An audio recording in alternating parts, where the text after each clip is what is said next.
Welcome to Varahi இல்லம் vlogger. இன்றைக்கி நம்ம வீட்டில் செஞ்ச ராகு கால துர்கா பூஜையை தான் பார்க்க போகிறோம். அதோட பலன்கள் என்னென்னு பார்த்துடலாம்.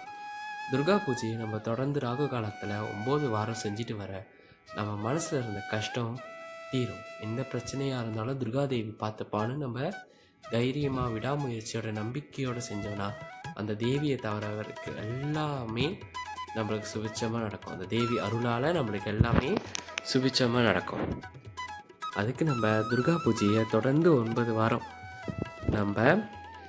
நம்மளோட வேண்டுதலோட நம்பிக்கையோடு நம்ம செஞ்சுட்டு வந்தோன்னா துர்கா பூஜையோட பலன் சீக்கிரமே கிட்டும். எப்பயும் போல் தீபம்லாம் ஏற்றி நம்ம சாம்பிராண்டிலாம் கொளுத்தி ஆர்த்தியெல்லாம் நம்ம ரெடி பண்ணி வச்சுக்கலாம். ஆர்த்தியெல்லாம் ரெடி பண்ணி வச்சு இன்றைக்கி அம்மனுக்கு எதிரிகள் தொல்லை நீங்கள் வாரம் எதிரிகள் தொல்லை நீங்கள் நம்ம எமிழ்ச்சிக்கப்பலாம் சாதம் செஞ்சு அம்மனுக்கு நைவேத்தியம் பண்ணோன்னா நம்மளை எதிரிகளாக நினச்சி துரோகம் செஞ்சு அநியாயம் செய்கிறவங்களுக்கு அம்பாள் தக்க தண்டனை கொடுப்பா. நம்மளை எதிர்க்கணுன்ற எண்ணம் தீய எண்ணமாக இருக்கிற வகையில் அந்த எண்ணத்தை அம்பாள் அழிப்பாள். அவங்களுக்குள்ளே இருக்கிற எண்ணத்தை அம்பாள் அழித்து நம்மளுக்கு நன்மையை நடத்தி கொடுப்பா. திருமண தடை நீங்கிறதுக்கும் 9 வாரம் தொடர்ந்து துர்கா பூஜை செஞ்சுட்டு வந்தீங்கன்னா கண்டிப்பாக திருமண தடை நீங்கி கல்யாணம் சீக்கிரம் நிறைவேறும். வீட்டில் கல்யாணம் களை கட்டும். 1 விளக்கு ஏற்றலாம், 3 விளக்கு ஏற்றலாம், 5 விளக்கு ஏற்றலாம், 9 விளக்கு ஏற்றலாம். 9 வாரம்னு சொல்லி இல்லை 1 வாரம் 1 விளக்கு, அடுத்த வாரம் 2 விளக்கு அப்படின்னு நீங்கள் கணக்கு வச்சு 9 வாரம் விளக்கு ஏற்றலாம்.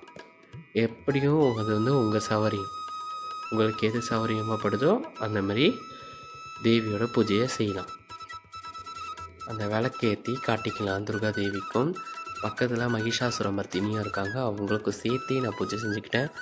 கீழே அவங்களோட சரிபாதியான கணவர் மகேஸ்வரன் இருக்கார், பரமசிவன் கீழே ஸ்படிகத்துலேயும் இருக்கார், பிராஸ்லேயும் இருக்கார். இப்போ விளக்கேற்றி வச்சோம்ல அந்த விளக்கை அவங்ககிட்ட பாதத்தில் வச்சிடலாம்.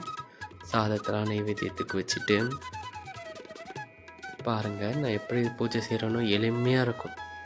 அதேமாரி நீங்கள் 9 வாரம் மனசார நினச்சி பூஜை செஞ்சிங்கன்னா நம்ம வேண்டுதலை சீக்கிரம் நிறைவேற்றிக்க முடியும். இப்போ தீப வெளிச்சத்தில் அம்பாளை நீங்கள் தரிசிக்க போகிறீங்க. சாம்பிராண்டி காட்டிக்கிறேன். நல்லா வாசனை உள்ள சாம்பிராண்டி பயன்படுத்திக்கோங்க துர்கா பூஜை வேலையில். செவ்வாய்க்கிழமை தொடர்ந்து செய்யலாம், இல்லை செவ்வாய் வெள்ளி தொடர்ந்து செய்யலாம். உங்களுக்கு எப்போ சௌகரியப்படுதோ அப்பப்போ ராகு காலம் பார்த்து செய்யலாம். அம்மாவுக்கு பாருங்கள் தீப ஜோதியில் அம்பாள் முகம் தெரியும் உங்களுக்கு. துர்கைக்கும் காட்டிக்கிட்டேன், மகிஷாசுர மர்தினிக்கும் மங்களாரத்தி எடுத்து காட்டிக்கிட்டேன். நல்லா சிவபெருமானுக்கும் மங்களாரத்தி காட்டிட்டு அங்கே ஒரு விநாயகர் இருக்கார், அவருக்கும் முதல் பூஜை செஞ்சுட்டு தான் இந்த பூஜையெல்லாம் நான் ஆரம்பித்தேன். நல்லா ஆரத்தி காட்டி வச்சுட்டு நைவேத்தியத்தை நிவேதம் பண்ண கொடுத்துடலாம். அம்பாள் சாப்பிடட்டும். ஓம் கார்த்தியாயனாய விட்மகே கன்னியாகுமாரியாய தீமகே தன்னோ துர்கின்னு துர்கியோட காயத்ரி மந்திரத்தை சொல்லிக்கிட்டே இந்த பூஜையை செய்யலாம். இல்லைனா ஓம் துர்காயை நமக, ஓம் துர்காயை நமக, ஓம் துர்காயை நமக சொல்லிவிட்டு இந்த பூஜையை நம்ம செய்யலாம். அம்மாவுக்கு குமுக அர்ச்சனை பண்ணிக்கலாம். நான் சொன்னப்போ ஓம் காத்தியாயனாய விட்மகே கன்னியாகுமாரியாய தீமகே தன்னோ துர்கி பிரசோதயான்னு சொல்லி அம்மாவுக்கு குமுக அர்ச்சனை பண்ணிக்கலாம். இல்லைனா 108 துர்கா 108 போற்றி தட்டி விட்டுட்டு ஃபோனில் நீங்கள் அர்ச்சனை பண்ணிக்கலாம். மகாமேடூர் இருந்ததுனால நான் மகாமேடூரில் குமுக அர்ச்சனை பண்ணிக்கிட்டேன். மகாமேடூர் இல்லாதவங்க ஒரு தட்டு எடுத்து வெத்தலை வச்சு அதில் குமுக அர்ச்சனை பண்ணி தினமும் வச்சுட்டு வர திருமண தடை நீங்கிறவங்க திருமண தடை விரைவில் நீங்கிரும், மன கஷ்டங்களும் விரைவில் நீங்கிரும். அந்த குமுகத்தை தினமும் நம்ம நெத்தியில் இட்டுக்கிட்டு வரணும். குடும்பத்தில் உள்ள எல்லாரும் வச்சுக்கலாம். மகிஷாசுர மர்தினிக்கும் அதே மாதிரி நான் குமுக அர்ச்சனை பண்ணிக்கிட்டேன்.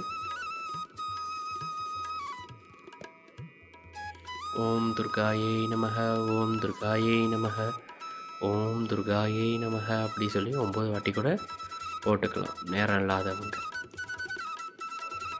துர்கா பூஜையை வந்து அவங்கவுங்க ஊருக்கு அவங்கவுங்க டைம் வந்து கேலண்டரில் பார்த்துக்கோங்க. செவ்வாய் வெள்ளிக்கிழமை செய்யலாம். அம்மாவுக்கு முடிஞ்சால் கனி மாலை சாத்துங்க, அரளிப்பூ மாலை சாத்துங்க, ரொம்ப விசேஷம். எலுமிச்சை சாதம் தான் அவங்களுக்கு ரொம்ப பிடிச்சமான சாதம்னு கேள்விப்பட்டிருக்கேன் நான். துர்கா பூஜை டைமில் எலுமிச்சை பழ சாதம் வைக்கலாம். நல்லா கும்பகர்ச்சனை பண்ணி எடுத்துக்கோங்க. உங்களுக்கு எப்படி அம்பாளுக்கு பூஜை செய்யணும்னு தோணுதோ உங்கள் மனசுபடி பூஜை செஞ்சுக்கோங்க. எந்த தப்பும் இருக்காது. அம்பாளுக்கு முழு பக்தியோட அன்போட பூஜை செஞ்சால் போதும். ஒரு வேண்டுதல் வைக்கிறதுக்கு இந்த கனியை ஒன்று பயன்படுத்திக்கோங்க. கனி வந்து ராஜகனின்னு சொல்லுவாங்க. கனி இல்லையே ராஜகனி எலுமிச்சை பழத்துக்கு தான். தெய்வ சக்தியை வந்து அந்த எலுமிச்சை பழ கனி வந்து இழுத்து கொடுக்கும் நம்மளுக்கு. அதனால் அந்த எலுமிச்சை பழத்துக்கிட்ட நம்ம வேண்டுதலை வச்சு நல்லா சாம்பிராணிகிட்ட வச்சு தேவியோட பாதத்தில் வச்சுருங்க. நல்லா சாம்பிராணி போக தேவிக்கு காட்டிக்கோங்க. எலுமிச்சைக்காய் தீபம் ஏற்றுறதோட நம்ம வந்து நெய் விளக்கு ஏற்றுறது ரொம்ப நல்லது. திருப்பி பூஜை முடிஞ்சோடனே மங்கள ஆரத்தி காட்டிக்கிட்டேன் நான்.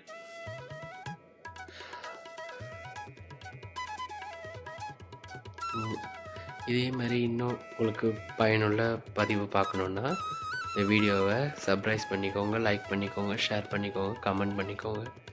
கமெண்ட் உங்களுக்கு வேறு ஏதாவது கருத்து இருந்துச்சுன்னா தெரிவிச்சுக்கோங்க. அப்புறம் அம்மாவுக்கு கற்பூரம் காட்டிட்டு எல்லாரும் நல்லா இருக்கணும்னு சொல்லி வேண்டிக்கலாம்.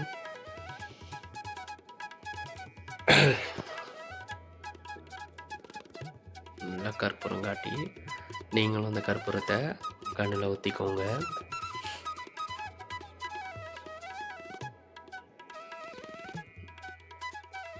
அந்த மங்களாரத்தியை நம்ம எடுத்துக்கலாம். நீங்களும் அந்த மங்களாரத்தியை எடுத்துக்கோங்க. உங்களுக்கும் அந்த துர்கா தேவியோடையும் மகிஷாசுர மர்தினியோடையும் அருள் பெருந்து நீங்களும் நல்லா சுபிட்சமாக வாழுவீங்கன்னு நம்புகிறேன்.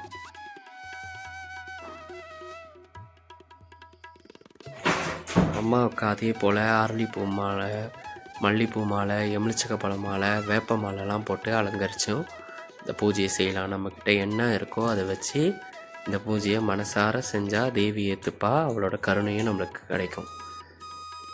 அதே மாதிரி நம்ம குங்கும அர்ச்சனை பண்ணலாம். தேவிக்கு வந்து 108 பூ வச்சு அர்ச்சனை பண்ணலாம், வேப்பிலைங்களை வச்சு அர்ச்சனை பண்ணலாம், மாதுளை பழம் முத்துக்களால் அர்ச்சனை பண்ணலாம்.